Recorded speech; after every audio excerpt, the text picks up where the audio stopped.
Ito nga yung bago ko nakita sa may Binondo. Akala ko nga yung mga pangkaraniwang ihaw-ihaw lang. Pero kakaiba dahil hindi sila gumagamit ng sauce. Hindi nga ito yung typical na barbecue na nakikita natin sa mga kanto. Ito nga yung mga Chinese style barbecue. Iba't ibang klase. Kagaya nga nitong blood barbecue. Itong boneless chicken popsicle. At marami pang iba. At in fairness nga guys ay talagang mabango sila. At matatakam ka talaga. Tapos gumagamit sila ng mga powder like chili powder, asukal, at yung kanilang barbecue powder. Ito lang naman yung mga sangkap kaya pala masarap yung mga ihaw-ihaw nila.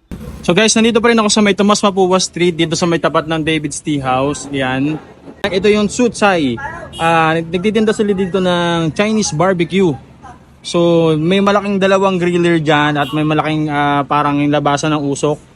Yan. At na-curious ako kasi nakikita ko na parang ang bango ng mga ano nila, sinasalang nila. So pinunta na rin natin. So tara, pasukin natin sa loob kung ano yung mga ino-offer nila. Dito, tara. So ito normal na ano.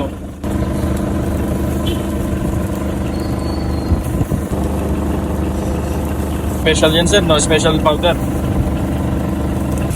Kaya madalas marami nag-order dito. Ang dami sir. Ang dami talaga. Yung mga nag-order dito, Pinoy ba o Chinese? Chinese sir. Chinese talaga. Oh. Chinese din yung may-ari, no? Tama ba? Tao lang. Pag ganyan, ulam lang nila, gano'n? O pulutan? Papakin lang nila yan. Papakin. Ano yun sa may special seasoning din kayo nilalagay dyan? Ano lang sir, mga powder lang. Powder lang. Sir, ito ba yun? Yan. Sir, guys, anong tawag dito, boss? Chili powder yan sir. Chili powder, to, asukal, saka barbecue powder. So, Chinese style yung pagpa-barbecue nila dito, guys, kasi hindi nakamarinate lahat ng mga product nila. Pero, upon grilling, upon iniihaw, doon lang nila nilalagyan ng kanilang mga special seasoning. So, ayan, makikita natin dito. Ito, ayan. Ayan, maraming order. Yun, napakaraming order. Ayan, so iba't iba. Marami talaga nag-order dito. Tara, pasok tayo guys. Ito yung kanilang area. Meron din sila malawak na dining guys. Ayan. Yung mga ihaw-ihaw nga nila ay nakalagay sa isang malaking chiller. Ito nga yung ways para ma-maintain yung temperature at para din makaiwas sa mga dumatapong langaw. At for as low as 40 pesos ay meron ka ng stick ng Chinese skewers nila. Ang downside nga lang ay wala silang service water dito. So, meron sila ditong cold tea at in-can na mga juice. At kung gusto mo nga mag-inom ay meron din silang beer dito. So guys, ito yung order natin. Now dito ay blood. Blood siya, no? Yan. Tapos, inoki. Bacon mushroom, apo. Bacon mushroom inoki. Tapos, ito normal na tofu. Apo. Tofu. Tapos, ito ay Small sausage. small sausage. Tapos, dalawang pusit. Tapos, ang tawag dito, madam? Sipap po. C-pops. Apo. Chicken to, no? Apo. Yan. Tapos, big sausage. Apo, sausage. Yes, right. So, ito normal na ano. Tingnan na yung order namin. Yan. Testing lang, oh. Sige lang. Ano nilagay mo dyan, boss? Barbecue powder? Barbecue powder yan.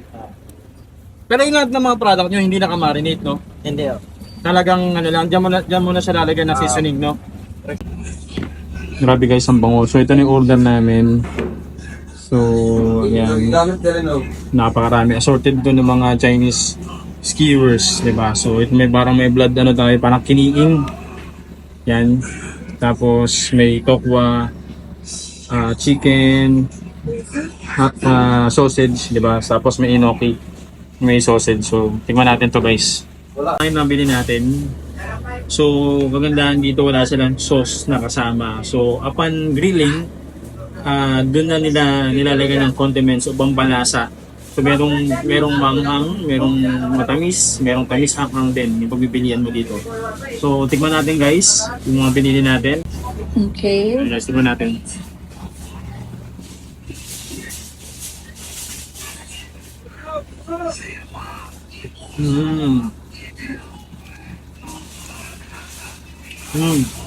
Fairness guys, malasa siya. Ganito yung tsura niyang loob mo.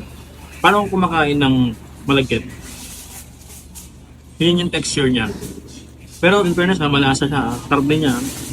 Pa. Crunchy.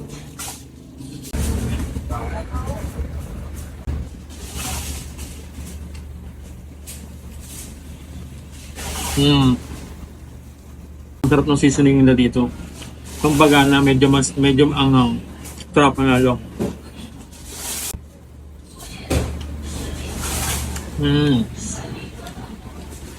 Chinese style sausage.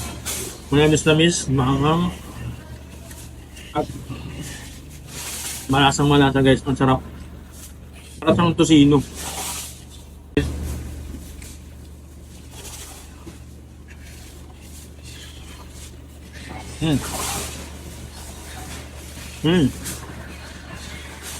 Juicy. Panalo dito yung mga seasoning na ginagamit nila. Yung talaga yung nag-i-enhance ng flavor. Napakasarap. At sa murang halaga guys, dediman nyo na ito. Napakasarap. Medyo spicy lang yung nakuha natin. Pero the best, promise lahat. Yung kanilang, ito naman yung kanilang Taiwan sausage. Tingnan natin.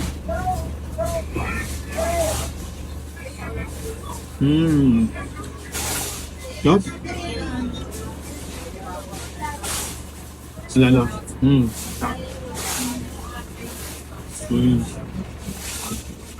Sarap dito guys. Dito lang to sa may Ihaw Canteen. Dito lang sa may tapat ng David Steelhouse ng Binondo. Mas Mapubo Street. So paano? Kainin muna namin to lahat. Tara kain tayo.